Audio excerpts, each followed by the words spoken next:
Today we're making a pink salmon omelette from Trader Joe's. This is super quick and easy. Here I'm starting to add onions, chop it up nicely in cubes, and add that on there.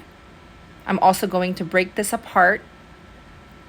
This is such an inexpensive meal and it's perfect for lunch and dinner.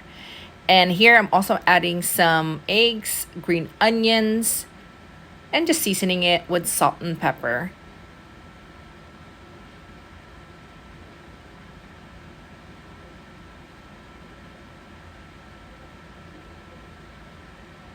Mix it all up. And now we're ready to fry.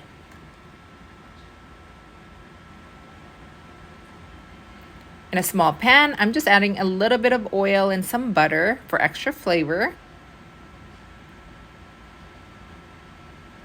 And here I'm taking just about 1/4 of a cup of the mixture and putting that on the pan.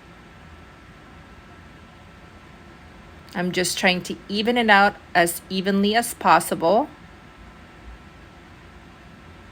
I have this on medium heat and allow it to cook evenly. And here I'm flipping it over. And as you can see, it's nice and golden brown. Very quick and easy. And you're all done.